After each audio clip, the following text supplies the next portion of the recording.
Welcome back to Win by Two. Special guest today, we're joined by Dustin Reid. Dustin has built a successful coaching career at the university level, and in this episode we talk about how he got there, his coaching philosophy, and the lessons he's learned along the way. Dustin Reid, how's it going? Yeah, doing well. What a setup you guys have got here. Thanks for sending out the invite. Thanks for being here, man. This is really special for me. I feel like I've been really lucky with the kind of guests that I've got here. The fact that I have you sitting in front of me is really special, and I'm just happy that I got you on really early. I think early listeners of the Win by Two podcast are going to be really excited to see that you're on chatting with me. Well, I'd be lying if I didn't say I was hoping to be much later in the game, but I'm here. I'm here, so let's do it. That's amazing. I want to start the podcast by saying, you've been an unbelievable friend to the club over the years. I first met you when I was 16U. Kelly brought you in, and you led a practice for us. And I want to say since I was 16, I've seen you pretty frequently, whether it was in the gym, you working with me, or having you in my gym working with my teams. I'd love to kind of give you an opportunity to shed some light on how your relationship with Pakmen started back in 2005, 2006? Yeah, at the time I was working for Ontario Volleyball, and I believe that Kelly was advocating for the club in some kind of dispute over registration for a tournament or something that had happened. Sounds like Kelly, yeah. And I think it had worked through some people, and then Kelly wasn't getting the answers he was looking for, so it ended up coming across my desk, and I had a good conversation with him. And while I don't think he ultimately got what he wanted to out of the dispute, I think that I think he respected the way I handled the conversation. I don't want to speak for him, but and then maybe a week or two later, he just called out of the blue. Again, I was in the office and we chatted about a few volleyball things. He invited me to come out and see your team. He was really excited about the talent that you guys had as a part of that team, and which ended up being a very legendary Ontario Volleyball Association team. And so that was the first time I helped run a practice.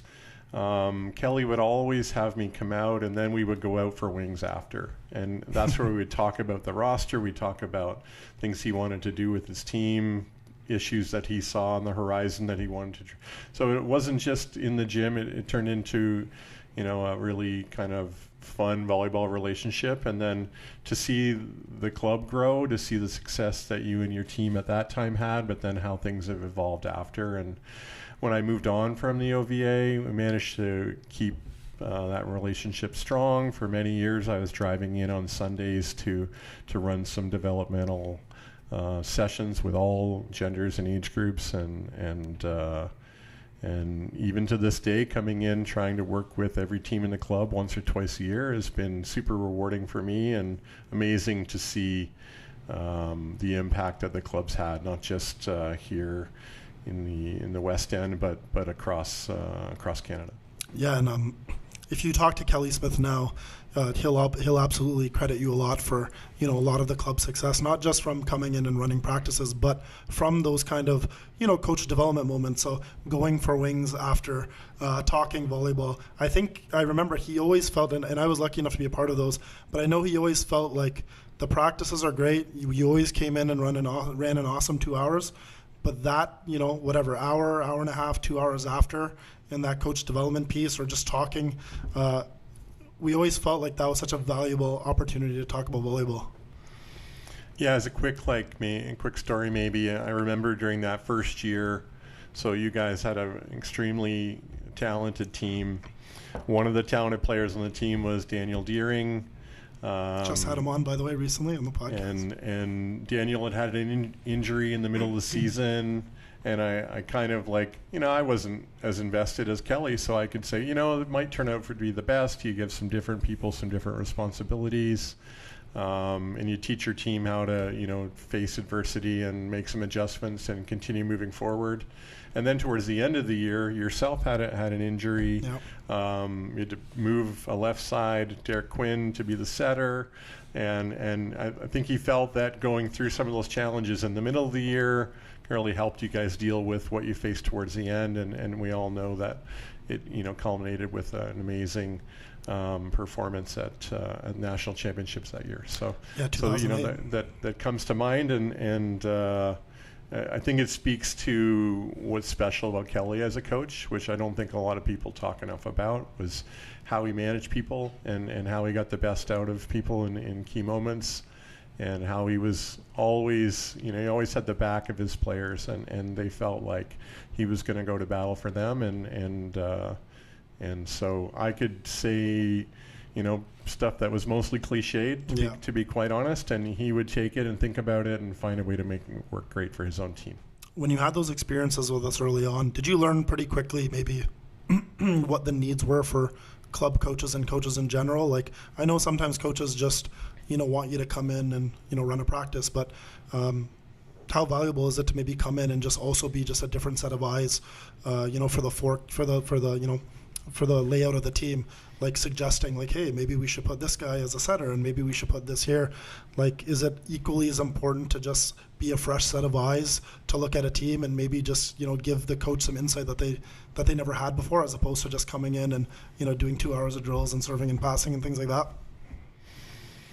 Yeah, it's a great question. I see it a couple ways. I see and this goes beyond just coming and working with a Pakmen team, but any team, to parachute in as someone who's running some type of session or clinic is one of the easiest things, because if you've had some experience in volleyball, and chances are the players are going to listen, and you can say the same thing the coach says every single week multiple times, and they're going to be nodding when I say it, and they kind of act like they're kind of over it if their own coach says it. So one thing is being able to reiterate and kind of double down on a lot of things that the coach is trying to accomplish with those teams, and helping them kind of maybe look smarter or increase their credibility just by kind of doubling down on that.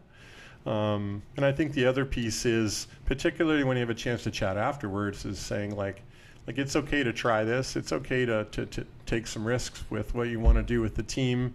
Try to help them build their own confidence and give them some out of the box ideas that I'm confident if we have a good relationship that then they're going to try, and then what kind of impact's that going to have on the team, and so, but it's a very easy thing to parachute in, act like you know everything, and then leave and not have to deal with the fallout afterwards. Yeah. Well, I think that was always your strength. You never came in and acted like you knew more than anybody. Like, you always came in and you built a really great relationship with us over time. Even a lot of the coaches that are coaching now, like Arjun and Saad and Kadeem, like you've had experiences coaching them as a kid, and then now you're working with them, with their teams, and like I said, you don't walk in and say, do this, what are you doing, this is dumb. That's always been one of your best qualities. You've always been able to kind of, guide us and maybe, just shape maybe some different thoughts about like, hey, you could try this and you can try that, and I think when you build a great relationship over time, you put us especially in a position where you say, yeah, absolutely, why not? And you have no vested interest per se. Like, it's not like, you're doing it for the best of the team, you're doing it for the best of us. So we've always appreciated that you've come in and, share that. And obviously, with your relationship with us, it's been amazing for the last, 15, 16 years? Yeah, a long time now. It's been over 20 years. I have the luxury of coming in now, working with a group, and asking them if they know who Jessy is, or maybe who Kadeem is. Your names are up on the wall at David Leader as, having won competitions when you were students there. Yep. And to say that, tell these kids who see you guys as almost senior citizens that I was coming in when you were playing. Yeah. And then to see you mentioned a few coaches there, to see them kind of come full circle, having played for you as their coach, and now they're in the club coaching, and they see you as a mentor. Just to be part of that is pretty cool. Yeah. And it's one of the reasons I keep doing it, is because it's rewarding, and get treated with so much respect, and have so many amazing relationships throughout the club. So. No, for sure, and I love chatting with guys like you that have, and don't take this the wrong way, that have been around for a long time, that have been around the game. But how could I take that the wrong way? Yeah. People that are watching this, maybe that know that you're the head coach of TMU women's team, they probably maybe don't know that you used to work for the OVA, like you were the technical director.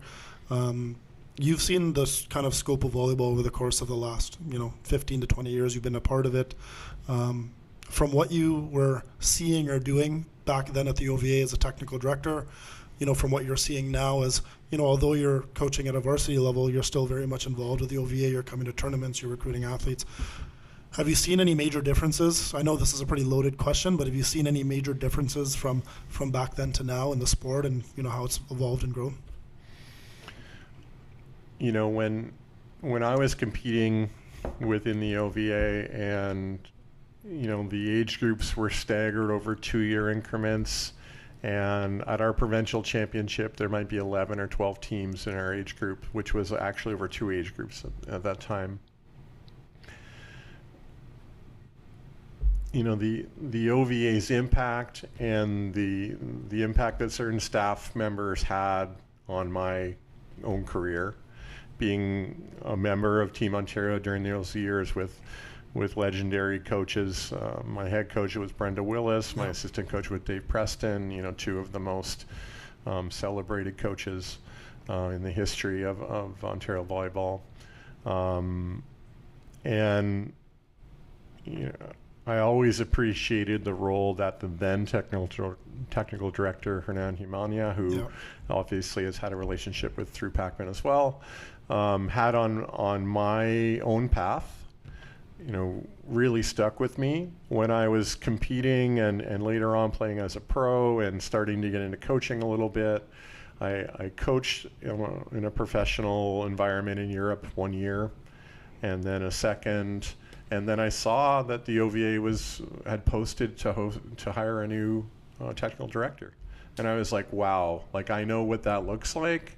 I know the impact that Hernan had on myself. I know working with great coach. What a way to maybe get ourselves, my wife and I, back to Canada, back to Ontario, put down some roots, start a family, and get involved in the sport. What an opportunity. And I was shocked when they chose to offer me the position, and we came back. But the technical director during that time was really someone who could get out and connect with coaches, connect with players, offer ideas on high performance or how to play at a higher level, how to coach at a higher level. And most of the time you were in those environments, it was information that was hard to get for coaches via other ways. And what's really changed is, number one, the access to information. Number two, the way in which the OVA can influence more people than just one technical director at one coach's clinic, and to see the way that the clubs have grown, to see the way that the clubs are offering more than just a 2-night-a-week club experience, but sports science aspects, year-round training in some cases, integrating beach and indoor, offering introductory courses to volleyball for non-club athletes, and just the way that the clubs have kind of grown and become more professional, literally more professional. There's a lot of opportunities to coach on a professional basis within the club system, and it's insane. It's truly insane to see how the competitiveness between major clubs and how they've pushed each other to continue growing. And I think the OVA and in particular their leadership now has helped with that.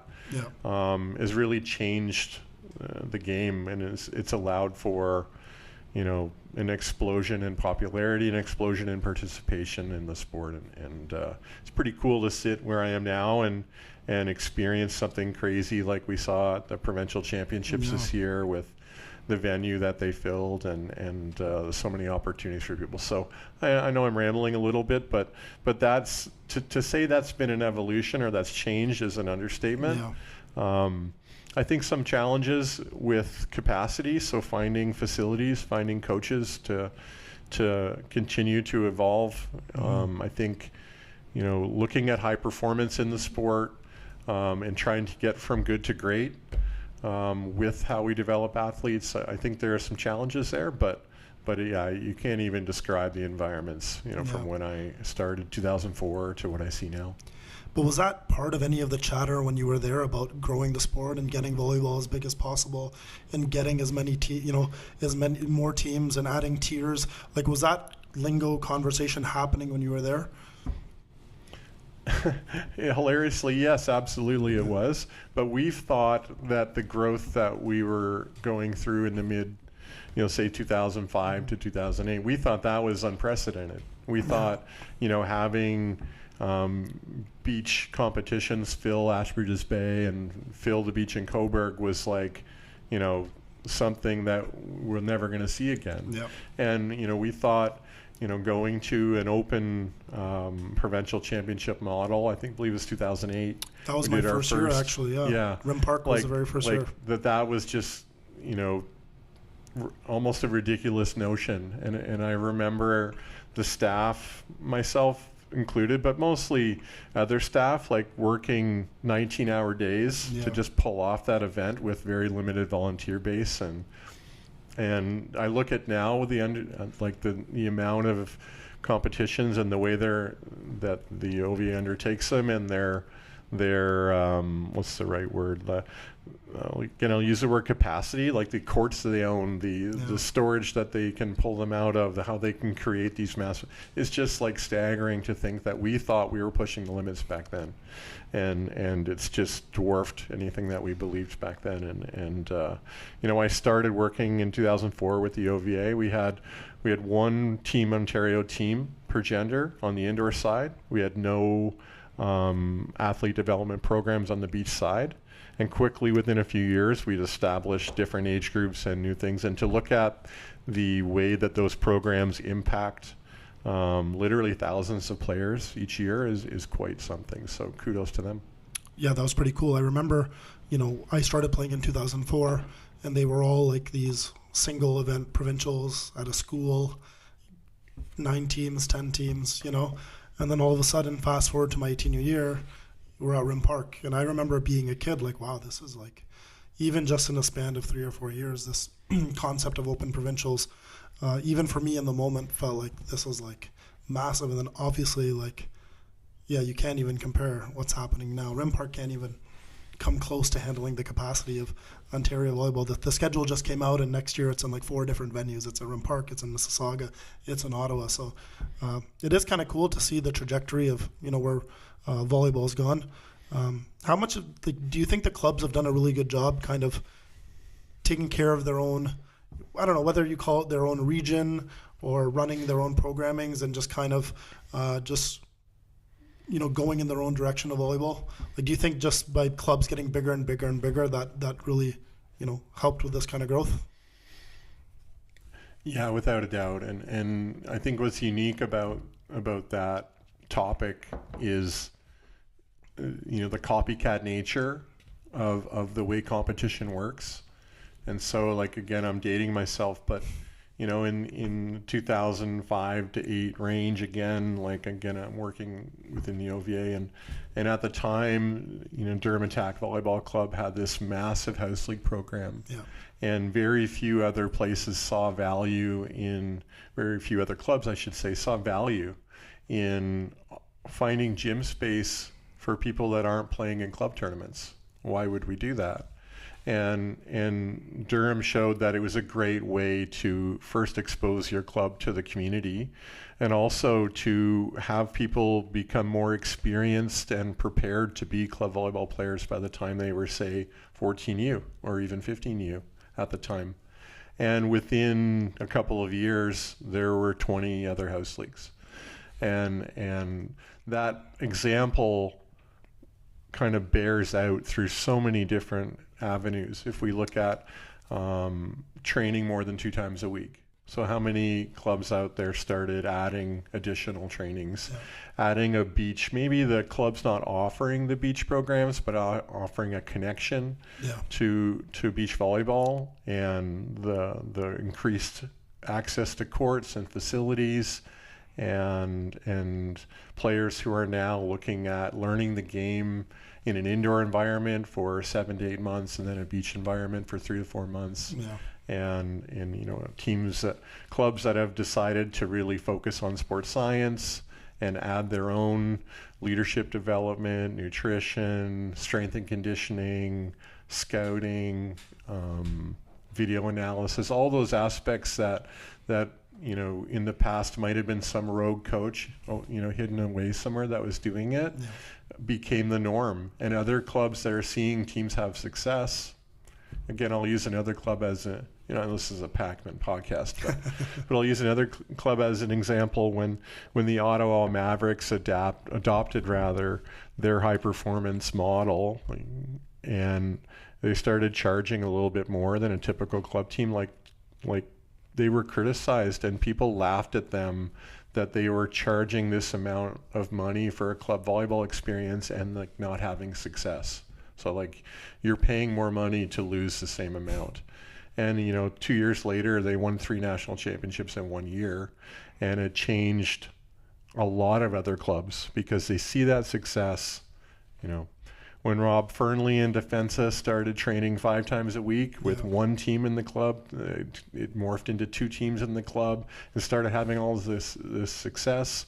All of a sudden, it became normal for people to look at Sunday gym times to add, and we can't let that group of players or that team just win all the time. So the way in which the competitiveness between clubs has kind of created a landscape where different people are pushing the limits of what they think clubs should deliver, I think that's super exciting, and I think that's the biggest reason why the sport has evolved in those areas as much, and also how Ontario's positioned itself within Canada as such an amazing place to develop volleyball players. Yeah, it seems like maybe the playing field has now evened a bit, right? Because all the clubs are now going 4 days a week, and now all the clubs are doing specialty training, and all the clubs are running their own beach programs in the summer. So it's almost like, I always felt like, we've been doing the beach thing for 25 years. We've owned our own courts, and whenever people ask why, we have so much success, I just say our athletes play 12 months out of the year. It's very simple. We were going 3 and 4 days a week. We got the, specialized training, and then we're going all summer. So, but now it seems like every club is doing that, so that the playing field is now equal. So you're getting a lot more competition in the, in the top 5, top 4, top 5. I remember maybe even just 5 or 6 years ago, even at a provincials or tournaments, the quarterfinals is easy. It's you don't have to. Now it's like we look at the scope of the last few years of tournaments, and all the quarterfinal matches are tough. There's 10 good teams, there's 12 good teams. So, once upon a time there was 3 and 4. Now there's 6 and 7 and 8. So your quarterfinals isn't a walk in the park like maybe it used to be. So it's good. It's good that it's raising the competition level, and it's putting a bit of fire under coaches actually as well. I have to coach now, or I have to be a bit more tactical. So. Yeah, I agree. I think the way in which people who are competitive and people who are learning from other clubs and coaches around them who are having success, it's just naturally created this over time, and I do, let's be honest, we could have a separate podcast on the things that Pakmen was one of the first clubs to look at doing, and things that Kelly was really on the cutting edge in leading that clubs across the country have tried to catch up with. And so I think that's something that volleyball in Ontario should be really proud of. I do think there's also an impact across Canada where things that are happening in club volleyball within Ontario are influencing what some really great clubs are doing in other areas. And for decades, it was the other way around. It was Ontario trying to figure out what they could learn from other clubs in other provinces that were having success. So yeah, I think it's exciting. I think it's I think we should be proud of a lot of things, but I also think like someone can wake up tomorrow and have an idea that's cutting edge and something that other coaches or club teams or entire clubs haven't thought about that could give them an edge that 5 years from now will be adopted, across the province. So. I totally agree. So I guess right after you were done with OVA, you got the coaching job at TMU, is that correct? Or Ryerson back then? Was that the next logical step for you? Did you just miss competition? Did you miss coaching a team? Did you miss going into match play? What was the, thought process on taking that job at Ryerson or TMU? Yeah, great question. You know, it really just started the same reasons that I ended up at the OVA. We were looking at wanting to start a family, and are we going to do that in Europe? We could, but you know, what a great opportunity to take a job back here and then do that. And then when the then athletic director, Dan Ryerson, now TMU, reached out about their position becoming full-time. They'd had a part-time position previously to a Pakmen coach, actually, Bob Chalette. He reached out to me and asked if I'd consider applying, and then started talking about it, talked about it with my wife, and said, you know what? Setting down roots here in Canada, we lived in Toronto at the time, is amazing. What would be more amazing? Letting our kids run around the gym all the time. That's one aspect of the position at the OVA that was challenging from time to time was, you know, if I was lucky, I was in the gym for a few weeks in the summer, maybe a month in the summer. And most of the rest of the year was really administrating opportunities for other people to be in the gym, coaches, players alike. And so, you know, rather than have a decent level of relationship with 500 people, maybe I've got a little bit more in-depth relationship with 15 to 20 people. Of course, yeah. And so I thought about it. The fact that it was in Toronto and we were already in the city, it was great as well. I also love the idea of trying to build a program. The school had talked about, and the athletic director had talked about, you know, wanting to change the reputation of the athletic programs at the school. Yeah. And it was something that was super exciting to me. And I didn't realize it at the time as much as I do now, that, you know, being a builder, being a GM, so to speak, was probably something that I enjoyed even more than the coaching. Yeah, well, no, you obviously, you know, have been doing an amazing job there, and you've had tons of success over your tenure there, and you're still there, obviously. But I do want to talk in particular about one season. I think it was your 2017-2018 season. That was your undefeated season. You guys went 25-0. Is that right? Yeah. At what point, was it like, whoa, like we're really good and we might have an undefeated season? Was it like when you guys were 5-0? Was it 10-0? Like, at what point did you realize that this team is pretty special and it has the capacity to go the entire way? Well, we knew we had a talented team. We had some real star power with some of our veteran players, Theana Vernon, all Canadian. You know, a lot of Pakmen alumni a lot of people too. would say that Theana is Siobhan Vernon's sister, but I say that Siobhan is Theana's brother. Little brother, yeah. You know, just a once in a generation talent that was at our school, and another player, Julie Longman, who was in her 5th year, but just you know, one of the most driven and competitive players I thought in the league. We surrounded them with a lot of young players that are either in their 1st or 2nd year, many of which had come from Pakmen. This is from really successful Pakmen teams. Yeah, the year before that team won the 18U Nationals, right? That's right, yeah. So we were super fortunate to welcome players like Alicia Lamb, players like Janelle Albert to our team. And we already had a couple of others from the year before, in Lauren Veltman and Kaylin Wark, just, you know, amazing people. I don't think I realized at the time just how special everyone was. And so we had a strong team. But the reality was, in our league that year, and in order to have a chance to play at nationals, we had to win the OUA championship. Yeah. There was no berths for any team other than the winning team. So it didn't matter what our record was. It didn't matter how many games in a row that we had won. I think coming out of the exhibition season, we realized that we had a chance, but we had faced tremendous pressure throughout the season, knowing that if we didn't get over the line, if we didn't win the championship within our conference, we weren't going to have a chance to go back to nationals. We had hosted nationals the year before.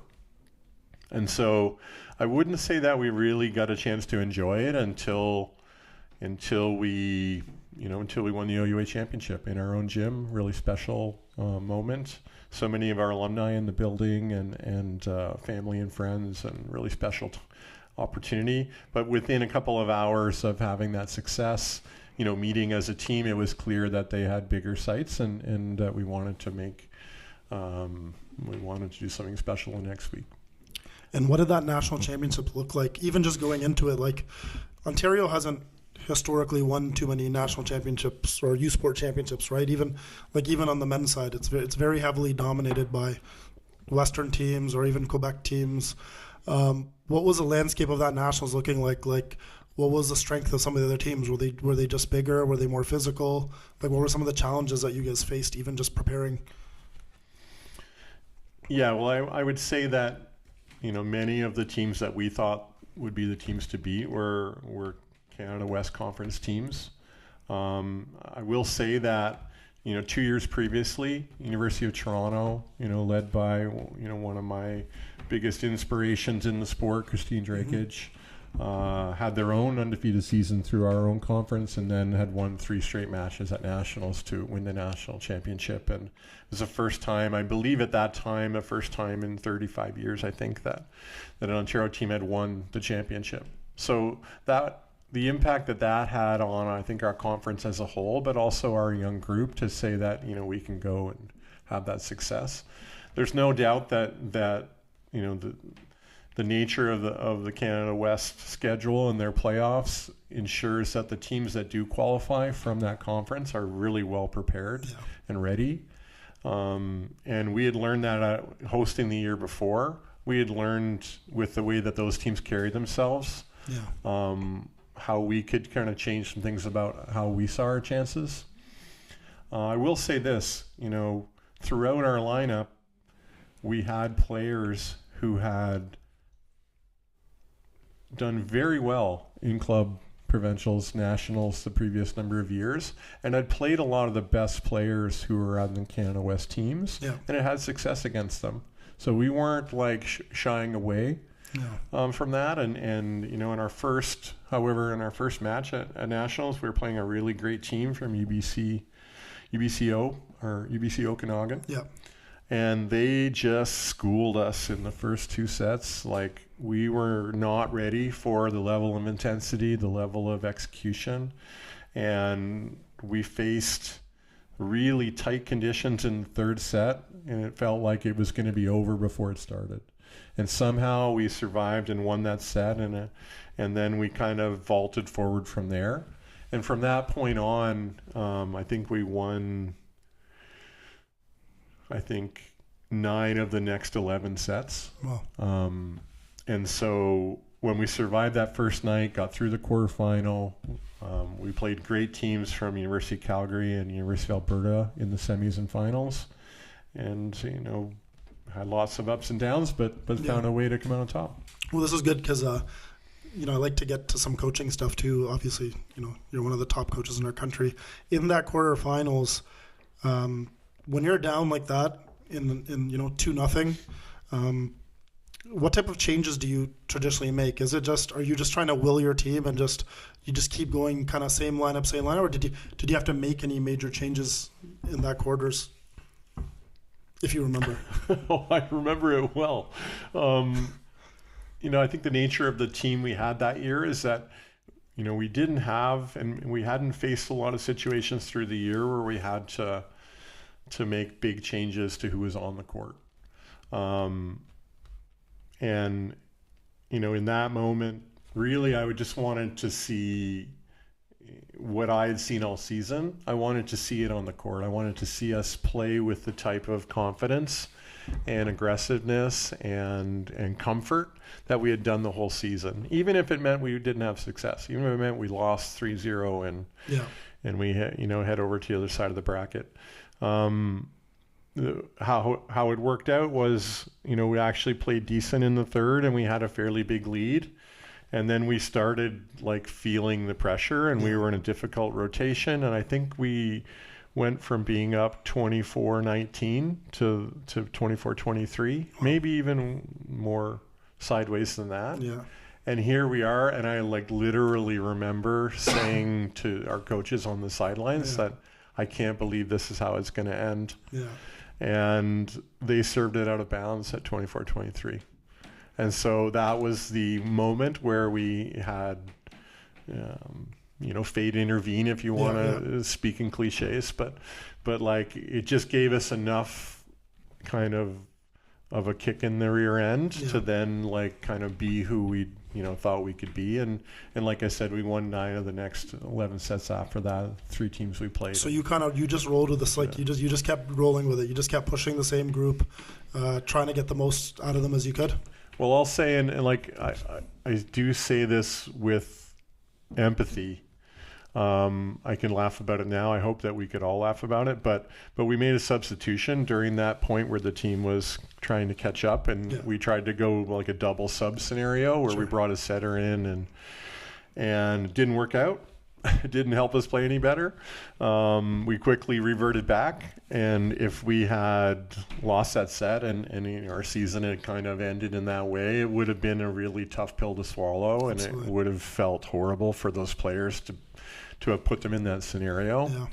Yeah. Fortunate for us, it is something that we could kind of laugh about after. Yeah. And but even in the final, like we were up 2-1. We were down by a lot of points in the final. Our best player, Theana, sprained her ankle, and like we had to carry her off the court. And like I think we all thought it was over at that point. I pooled the players together as I was going onto the court, and I just said, this is going to make for the best story. Absolutely. I don't think I believe that, but that's what I said. Yeah. I don't think we at the end ended up coming back in. I don't know how, but she ended up coming back in to play a few rallies, but then got liberoed out when she was in the back row, and we made our comeback, and we ultimately won before she went back out there. So we actually had recovered from her loss and stabilized ourselves and made a comeback in the set, and ultimately won the set. And I think you would see it in my reaction if you looked at the video. Like when we won the last point, I kind of turned towards the bleachers and I just couldn't believe what we just done there. But yeah, really special group. I've had a lot of groups at TMU that I've been just insanely proud of. Of course. And you don't have to win to feel that way about your group. But really happy. The thing that happens, what I learned about is when you have success like that, people are willing to listen to your stories. Yeah. So I could talk about the players who didn't play. I could talk about leadership of people that may have dressed for 1 or 2 matches the entire year. I could tell a story, and everyone feels compelled to have to listen because they think that may have something to do with the win. But it's actually the other way around. It's having that success is such an amazing opportunity as a coach to tell stories about aspects of the team culture or positive things within the team that people really wouldn't care to listen to in any other setting. So, I could not agree more. How much of that Nationals run was like? Did the girls have that desire of like wanting to keep that undefeated streak? Like, how much of that little bit of push was like we don't want to lose. We want to be 25-0. We had these discussions because we were dealing with a lot of stress and pressure towards the end of the season. Mm-hmm. We were breaking down a bit physically. We played a couple of very close matches where we weren't really at our best, found a way to win them. And what the players, I'll paraphrase, or summarize rather, but what the players really said was, if we win 20 in a row and then lose the 21st in the OUA final, it's not going to mean anything. And so, it's more important for us to play our best in the most important moments. Yeah. So if we have to, and I think that took a little bit of pressure off towards the end of the regular season. Yeah. And I think that we were able to, whether or not we preserved the record wasn't going to be the reason why. Sure. And once we got to nationals, our motivation was we just wanted to keep playing more games. We wanted to play because we really loved the team that we had. We really loved what we had going on. And if we win today, we get to play another match tomorrow. That's amazing, yeah. We win that one, we get to play one more. And we knew going into the final that this would be the last time we play together. And you know, again, I think it's a bit cliche-ish if I'm being honest, but you know, in the fourth set we were down. I think we realized the fifth set wouldn't be really easy for us with the fatigue level that we were going through, and somehow we made it happen. Yeah, that's pretty cool. I remember kind of following your season that year, and that was pretty impressive. Like, you know, from being down in the quarters and having some of those tight moments, and it just makes coaching way better. It makes it stressful in the moment. It makes you want to throw up. It makes you want to, pull your hair out. But to talk about it after and, you know, like share those stories is unreal. So yeah. No, that's cool, and I like that little coaching part of it aspect as well. One of the things I've been doing every time I get a coach on, obviously the hope is there are some athletes, coaches, you know, parents watching this podcast. I did want to get your perspective on some coaching, you know, some coaching ideologies.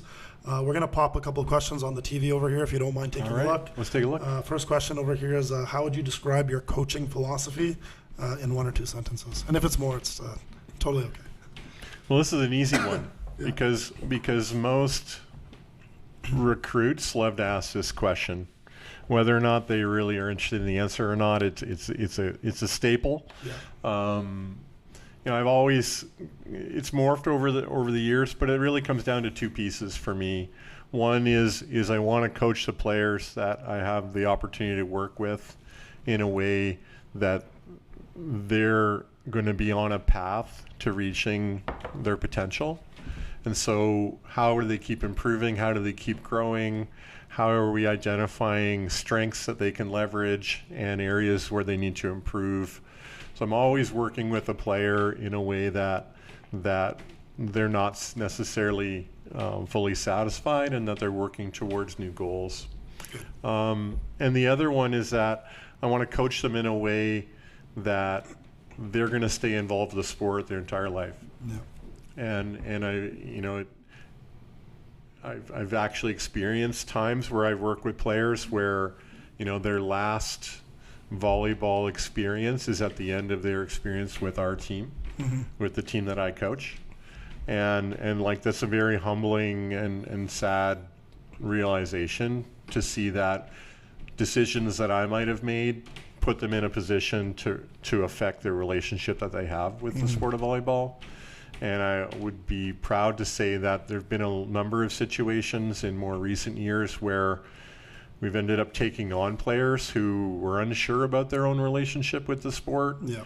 And having a chance to work with our team and with our coaching staff has actually helped kind of reset that and kind of recultivate the path that allows them to really love the sport of volleyball. Because I think that, you know, high performance and the intensity around trying to be your best can sometimes create an environment where their relationship with the game is affected. And I'll say this all the time, you know, the volleyball hasn't done anything to you. Yeah. Maybe a coach or a player or a situation has, but and so I'm trying to find ways that I can through my interactions as a coach is kind of framing their relationship with volleyball as one that'll last forever. No, that one that resonates a lot because you know, we get a lot of our own former athletes coming back and coaching, and I always say, like, there's pathway A. You can coach a kid forever and win a national championship and then they move on forever, or you can coach a kid forever and you may not win but then they come back and coach. Like, which one would you rather? And honestly, like, I look at situations where, you know, they come back and coach and, like, win or lose it didn't matter at all. That's usually the best feeling, is when they finished your experience and they want to continue, you know, with the sport. So we resonate with that one a lot. So that was a great answer. And I think, like, sort of interrupt Yep. you know, I think that having a philosophy or driving principles are important, because you don't always get it right. Like, I don't execute that philosophy in a way that works for every player I coach. And to reflect on that, to circle back around and like use those as learning moments or opportunities for growth as a person, as a coach, are really important. And if you don't have those kind of, like, places that you can kind of connect yourself with and assess the kind of work that you're doing. It's hard to always see those blind spots. You're 100% right. No, I couldn't agree more. Just one over here. What's the first thing you try to establish with a new team every season? Man, these are not questions I was thinking about before hopping on here with you. I think it's always easy to talk about this at the end of a season, that this team's going to change, people are going to leave, people are going to come, this is our last chance to do something. What do we want to be able to say about the experience we had together, all those things. But in a lot of ways, the beginning is the opposite of that, but maybe not in a way that everyone can always understand. Is like, we can create something that's different than what we had last year, that's different than what we had in years of success or failure, that, the interest that we all have in creating a team and the type of experience that we want to have is something we all control and we all have to contribute to. So I think that's a really important piece. For sure. I think the other is that increasingly I see this over the years, that your players are going to really determine where things go. Yeah. As much as we might want to think as coaches that we can kind of set a path of development and finding ways to have success, it's the actions and the commitment of players on the team. And if they are the owners of what the destiny is going to be for that team, then you have a much better chance of achieving your goals. Yeah, no, nicely said. I think we have one more. This is a good one. I know you come into the gym a lot and you have a lot of experiences with coaches, so this is one I was looking forward to asking you. What separates good coaches from great coaches in your opinion? Oh, another real easy. Maybe I'll go with this kind of angle on a question like this is great coaches are people that have belief in what they do and who they are going to make them the best coach. For instance, I can learn a lot from other coaches. I could talk for hours about coaches who've inspired me. And I want to emulate and find things that they do that can help me be better, but I can never be as good as they are because they own, and it comes from such a genuine place for them. So I can try to emulate you. I can try to be someone that's had the success that you've had, all the number of national championships and so on and so on, but I ultimately won't reach it because it's not me. And so coaches that learn but then create a style that fits their personality and fits their experiences and values, and then over time is trying to cultivate that. Just as a super quick story, like I had been at TMU for about 5 years, and I think we had just lost in the OUA final to University of Toronto the year that they won nationals. And on one hand, it was an amazing accomplishment for our team to reach the OUA final and win a medal for our school. On the other, I had to face in the aftermath of that as much as U of T has always been the standard in my mind, and certainly at that time was the standard of excellence in the OUA. I couldn't try to be them and ever beat them. Yeah. And so what am I going to do that's going to be more true to exactly who I am and what I want to be as a coach? And that was scary because I had a lot of doubts about whether or not that could actually happen. And what I learned in the next 4 to 5 years after that was I became such a better coach. Yeah. Because I had complete ownership and confidence in what I could deliver. And I'm still trying to find ways to get back to that level and get back to success with my program. But I was much more effective being the best version of what I was as a coach than a second best version of what someone else is. Absolutely. And And honestly, like coming from you, that's one thing I've always noticed from being around you a lot is you're not one of those coaches that are stuck in their old ways. You've always been, very progressive. We see each other many times a year where we talk volleyball a lot. You're in my gym. And you're always kind of sharing new perspectives on volleyball. I've always appreciated that because there's always, coaches that are just, they don't change and they'll never change and they don't want to change, or back in the old days or back in my home country. Like, we see that a lot. So, when we talk about great coaches, Dustin, you're obviously one of them. You're an unbelievable friend to the club and me now over the course of the last, 10 to 15 years. I talk about my Mount Rushmore of volleyball, and you're absolutely on it. I've learned a lot about volleyball from you, and obviously I will continue to do that. So having you here, talking to you about volleyball, and just hearing some of these stories that I've never heard before, and I've known you a long time, is pretty inspiring for me too. So you have no idea how much this means to me and the club, for you being in our nucleus and for you helping us and guiding us, and being on this podcast with me and one of my first couple of guests. So thanks a lot for being here. I really appreciate it. Oh, thank you. I really appreciate those words. Appreciate it. It's really fascinating that, one point Kelly was, trying to establish a relationship, between the two of us, and I was coming out and offering things that were going to help the club kind of improve. And then, to see the impact that he's had, so proud to see him be inducted in the OVA Hall of Fame a week ago or so. And like what the club's doing within the sport, what the club's doing for people who might not be traditional volleyball, backgrounded people. Yeah.